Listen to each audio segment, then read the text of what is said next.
Bardhaman medical college হাসপাতালের blood ব্যাংকই রক্ত সংকটে ভুগছে। সমস্ত গ্রুপের রক্তই অমিল বলে জানা যাচ্ছে। হাসপাতালের অভ্যন্তরীণ পরিষেবা বজায় রাখতে হিমশিম খেতে হচ্ছে কর্তৃপক্ষকে। সমস্যায় রোগী ও রোগীর পরিজন। হাসপাতালের ব্লাড ব্যাংকের চাহিদা মতো ডোনার নিয়ে এসেও তারা রক্ত পাচ্ছেন না, এমনই অভিযোগ। সম গ্রুপে ডোনার চাওয়া হচ্ছে, যেটা প্রমাণ করছে হাসপাতালের রক্ত সংকটের অবস্থা। অনেকে হাসপাতালের ব্লাড ব্যাংকের কার্ড নিয়ে এসেও তারা ব্লাড পাচ্ছেন না, এমনই অভিযোগ। তারা জানাচ্ছেন হাসপাতালে ব্লাড ব্যাংক তাদের বলছে রক্ত নেই তো কোথা থেকে দেব। ফলে হাসপাতালেই দূর দূরান্ত থেকে আসা রোগীর পরিজনরা পড়েছেন সাংঘাতিক সমস্যায়। কারুর সিজার হয়েছে, কারুর অপারেশন হয়েছে, কেউ ক্যান্সারের রোগী ভর্তি হয়েছেন এই হাসপাতালেই, কিন্তু প্রয়োজনে পাচ্ছেন না রক্তের যোগান। এই অবস্থায় অনেকেই বাইরে বেসরকারি জায়গা থেকে রক্ত বেশি দাম দিয়ে কিনে আনতে বাধ্য হচ্ছেন। বেসরকারি সংস্থার ক্ষেত্রে চড়া দামে রক্ত কিনতে হয়। এইখানেরই কার্ড, এইখানকারই কার্ড, মানে রক্ত দিয়েছে কিন্তু এখন এসে কার্ডটা দেখাচ্ছে বলছে না রক্ত বলছে কার্ডে এখন মানে কার্ড নিয়ে ঘুরছে, বলছে রক্ত নেই, ব্লাড নেই। কোন গ্রুপের? ও পজিটিভ। বলছে ডোনার দিন, কালকেই একটা ডোনার দিয়েছি, এবার রোজকার ডোনার কোথায় পাবো? দিয়ে বলছে এখন তো রক্ত নেই। আমি বহুত কোশিশ করলাম যে এইগুলো তাহলে কার্ডগুলো কি কাজে লাগছে। যখন আপনারা ক্যাম্প করেন এলাকায় এলাকায়, ওই ক্যাম্পের বদলে এই কার্ডগুলো দেন তো এই কার্ডগুলো কিসের কাজে লাগছে? কার্ডগুলো তো এমনি কেউ আমাকে বাড়িতে বয়ে দিয়ে যাচ্ছে না। এটা হাসিল করার জন্য মেহনত করতে হয়, কারো পায়ে ধরতে হয়, তবেই পাওয়া যায়। তো এইখানে তো অন্যরকম সিস্টেম। কি বলছি, কোন গ্রুপেরই রক্ত নেই? নেই, এইটাই বললো যে রক্ত নেই। রক্ত নেই? কোন ব্লাড ব্যাংক? হ্যাঁ, মেডিকেল কলেজ এটা। বর্ধমান হাসপাতালে? হ্যাঁ, সরকারি জায়গা? হ্যাঁ হ্যাঁ, সরকারি জায়গা। আপনার পেশেন্ট কোথায় ভর্তি আছে? আমার পেশেন্ট আইসিইউতে আছে, মা। মানে এই হাসপাতালে? হ্যাঁ, এই হাসপাতালে ব্রেন স্ট্রোকের পেশেন্ট। ঠিক আছে, শুক্রবারে ভর্তি করেছি। কন্টিনিউ তো ব্লাড লাগছে। এখন বলতে ব্লাড নেই, না। তাহলে আপনার মায়ের তো সমস্যা? হ্যাঁ, সমস্যা দেখা যায়, অপেক্ষা করছি। এবার ডোনার কালকে না হলে তো জোগাড় করতে পারবো না। রক্ত কবে দরকার বলেছে? আজকেই দরকার। আমারও মায়েরটা আজকেই দরকার। তাহলে এখন আপনারা কি করবেন? এখন অপেক্ষা, এখানেই বসে আছি। হাসপাতালে ডিসপ্লে বোর্ডে দেখতে পাচ্ছেন কোনো গ্রুপের রক্ত আছে কিনা? ডিসপ্লের ভেতরে তো ঢুকতেই পারিনি। এখানে তো দেখতে বাইরে থেকে বন্ধ লাগে। হ্যাঁ, বাইরে তো কই দেখা যাচ্ছে না কিছু, এই অবস্থা। হাসপাতাল কি বলছে রক্ত নেই? হ্যাঁ, ওইটাই আমাকে বললো যে রক্ত নেই, এখন রক্ত এলে পেয়ে যাবে। এবার যদি রক্ত আসার আগে মানুষের কিছু যদি হয়ে যায় সব। আমার নাম হচ্ছে সুজাউদ্দিন মল্লিক। কোথেকে আসছেন? জামালপুর। আমি রক্তটা মানে ডোনেট বলছি, আমার রক্তটা নিন, ডোনেট করছি, বলছে না হবে না। কেন সেটা জানি না, ওরা কি বলছে জানি না। বলছে গ্রুপটার সঙ্গে বলছে তোমার যদি একই হয় তাহলে পাবে, কিন্তু আমার রক্তটা, আমার মায়ের ধরুন বি প্লাস, আর আমার রক্ত হচ্ছে ও পজিটিভ। আমি বলছি আমার রক্তটা আমাকে ডোনেট করছি, রক্তটা দিন, বলছে না হবে না। তার মানে কি রক্ত নেই ব্লাড ব্যাংকে? সেটাও কিছু বলছে না। ডিসপ্লে বোর্ডে কি দেখতে পাচ্ছেন কোনো গ্রুপে রক্ত আছে কিনা? না না, કોઈ কিছু দেখতে পাইনি। ডিসপ্লে বোর্ড কি চলছে? না না, কোত্থেকে এসেছেন আপনারা? আমি এসেছি তোমার খন্ডবাস থেকে। ভর্তি আছে কে? আমার মা আছে। কদিন ধরে রক্তের জন্য ঘুরছেন? আজকে সকাল থেকে ঘুরছি। Cancer, liver cancer. মেডিকেলে ভর্তি। তাহলে তো খুব সমস্যার মধ্যে রয়েছেন তো। হ্যাঁ, খুব সমস্যা। আজকে রক্ত দিলে কালকে, আজকে রক্ত দিলে এই রক্ত নিয়ে যাবো ক্যান্সার হসপিটালে, কালকে রক্ত দিব ডাক্তারবাবু। কিন্তু এখন আপনার নিশ্চয়তা নেই রক্ত পাবেন কিনা? না, দেবে না বলছে তো, মানে বলছে। আমি তো বলছি যে আমার রক্তটা আমি ডোনেট করছি, আপনি আমাকে দিন, যেটা লাগবে, বলছে না হবে না। ওরা জানে ওরা আছে না নেই, না দেবে না, সেটা ওরাই জানে। কি নাম দাদা আপনার? আমার নাম হচ্ছে বিশাল দাস।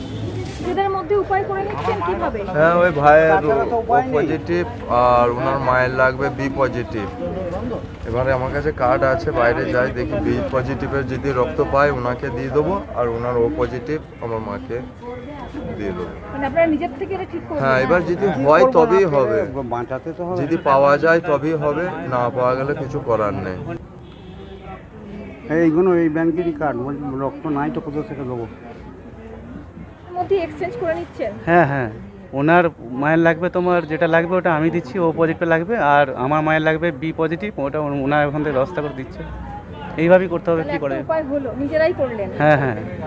হাসপাতালে তো না না, হাসপাতালে কিছু নেই, এখানে আর সত্যি কথা বলতে কি এরপর থেকে যখন আমাদের কোনো একটা মানে ক্যাম্প ফ্যাম্প বসবে তো আমরা কোনোদিন আর রক্ত জীবনে কোনোদিন দেবো না কাউকে। এবারে আমার যদি আমি যদি রক্ত দিয়ে যদি আমি রক্ত না পেয়ে আমার মারা যায় সেখানে কেন আমি রক্ত দিতে হবো আপনি বলুন। হাসপাতাল সূত্রে জানা গেছে বর্ধমান হাসপাতালে দৈনিক গড়ে 120 ইউনিট রক্তের চাহিদা থাকে। এর মধ্যে বর্ধমান মেডিকেল কলেজ হাসপাতালে ভর্তি রোগীর জন্য দৈনিক গড়ে 60 থেকে 70 ইউনিট রক্তের প্রয়োজন হয়। অন্যদিকে থ্যালাসেমিয়া আক্রান্ত রোগীর জন্য গড়ে 35 ইউনিট ও হাসপাতালের বাইরে থেকে দৈনিক গড়ে 20 ইউনিট রক্তের চাহিদা দেখা যায়। বর্ধমান হাসপাতালের ব্লাড ব্যাংকে 45 ইউনিট রক্ত জরুরি ভিত্তিতে মজুত রাখা হয়। সেই জায়গায় কদিন ধরে সব গ্রুপেরই রক্ত অপ্রতুল বলে জানাচ্ছে হাসপাতাল সূত্র। জুলাই মাসের শুরু থেকে রক্তের চাহিদা বাড়লেও রক্তের যোগান কমে গেছে বলে জানা যাচ্ছে। প্রতি বছর গ্রীষ্মের সময় রক্তের যোগানে সংকট দেখা যায়, তবে এবছর সেই সংকট আরও তীব্র আকার নিয়েছে। বর্ধমান মেডিকেল কলেজ হাসপাতালে ব্লাড ব্যাংকে রক্তের মজুদ কার্যত শূন্যে পৌঁছেছে বলে হাসপাতাল সূত্রে জানা গেছে জুলাই মাসে এখনো পর্যন্ত 13টি রক্তদান শিবির থেকে বর্ধমান হাসপাতাল ব্লাড ব্যাংক রক্ত সংগ্রহ করেছে। এই শিবির থেকে মোট 400 ইউনিট রক্ত সংগ্রহ হয়েছে। সেই জায়গায় হাসপাতালে প্রয়োজন প্রতিদিন গড়ে 120 ইউনিট রক্তের। সেই রক্ত সংকট দূর করতে স্বেচ্ছাসেবী সংগঠনগুলোকে এগিয়ে আসার আহ্বান জানানো হয়েছে বলে হাসপাতাল সুপার তাপস ঘোষ জানিয়েছেন। হাসপাতালে ব্লাড ব্যাংকের রক্তের সমস্যা হাসপাতালে ভর্তি থাকা রোগীদের চিকিৎসার ক্ষেত্রে সমস্যা হবে না বলে জানিয়েছেন সুপার। হ্যাঁ, রক্ত একটু আমাদের সংকট আছে, এটা ঘটনায় কেন গরমের পর একটু ক্যাম্প কম হয়েছিল এবং এখনও ক্যাম্পের সংখ্যা আমরা যেটা হয় তার থেকে একটু কম আছে। তো আমরা নিরন্তর ক্যাম্প করার চেষ্টাও করছি। গতকালই আমাদের ভলান্টারি ডোনার্স যারা আছে তাদের সাথে মিটিং করা হয়েছে এবং আমাদের এই সপ্তাহের শেষের দিকটা পরপর ক্যাম্প আছে, তার মধ্যে কয়েকটি বড় ক্যাম্পও আছে এবং আমরা বিভিন্ন স্বেচ্ছাসেবী সংগঠন থেকে পুলিশ প্রশাসনকে তারাও জানিয়েছি, তারাও করছেন। ফলে চাহিদা অনেকটা বেশি, তার তুলনায় যোগান একটু কম, এটা ঘটনায়।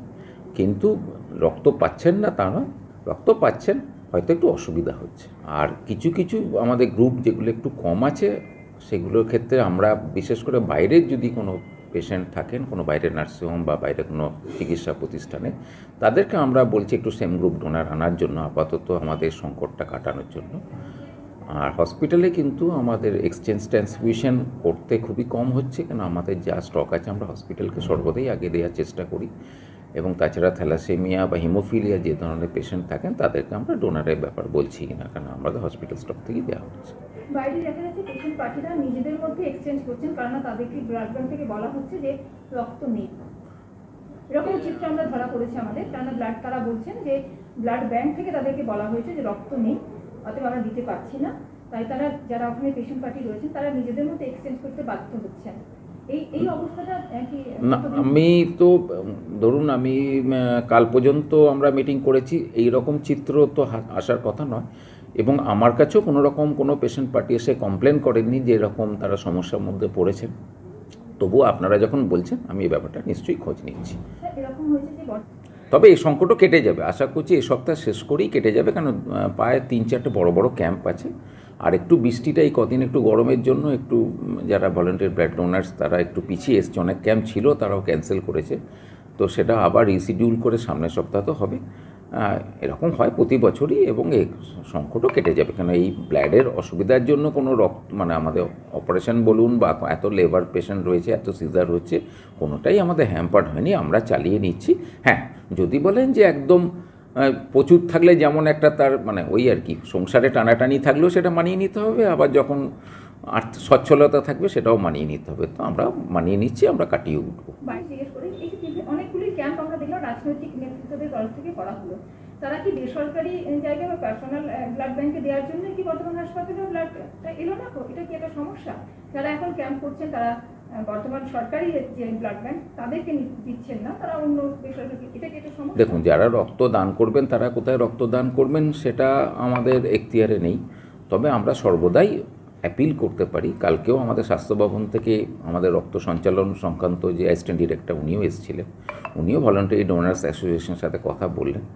তো আমরা সেটাই বলবো যে রক্তদান নিশ্চয়ই আপনার রক্ত আপনি কোথায় দান করবেন সেটা আপনার অধিকার নিশ্চয়ই আছে, তবে আমরা তাদের কাছে একটা অ্যাপিল রাখি, সবসময় রাখি, কালকেও রেখেছি যে ধরুন গরিব প্রান্তিক লোক যাদের চিকিৎসার সামর্থ্য নেই, এই ধরনের লোকই কিন্তু হসপিটালে বেশি আসে এবং ধরুন পশ্চিমবাংলায় প্রায় 60 to 70% মানুষের স্বাস্থ্য পরিষেবা সরকারি হসপিটালই দিয়ে থাকে।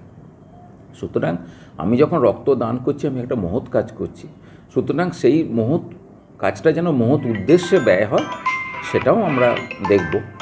তো সেইটার জন্যই যদি হসপিটালে রক্ত দান করা হয় তাহলে সেটা বিনা পয়সা একটা পেশেন্ট পেতে পারে, কিন্তু যখন সেই রক্তটা বেসরকারি জায়গায় দেবেন, সেই রক্তটা যখন পেশেন্ট কিনবে, রক্তটা আপনার কাছ থেকে সে বিনা পয়সা নিল, কিন্তু বিক্রি করবে যখন, তখন সেটা কিন্তু সে একটা ভালো অ্যামাউন্ট তাকে দিতে হয়। তো আমরা অ্যাপিল করতে পারি, আমরা সর্বদাই অ্যাপিল করি যে সরকারি স্বাস্থ্যক্ষেত্র সবসময় বৃহত্তর সমাজের বৃহত্তর অংশের জন্য, পিছিয়ে পড়া অংশের জন্য সর্বদাই কাজ করে। ফলে তার সঙ্গে মানে ওনাদের মানে ভলেন্টারি ডোনার্স যারা আছেন তাদেরও যদি সহযোগিতা পায়, সরকারি হসপিটাল আরও এগিয়ে যাবে। এবং রক্ত এমন একটা জিনিস, আমি তো কিনতে পারি না, রক্ত মানুষের দানেই চলে। সুতরাং মানুষের নিশ্চয়ই ওনারা রক্ত দিচ্ছেন, নাহলে চলছে কেন। এবার কিছু কিছু সমস্যা থাকলে সেগুলোকে কাটিয়ে ওঠার জন্য আমরা চেষ্টা করি, স্বাস্থ্য ভবন চেষ্টা করছে, তাদের সুবিধা অসুবিধা কোথায় আছে সেটাও আমরা চেষ্টা করব যতটা মিটিয়ে নেব।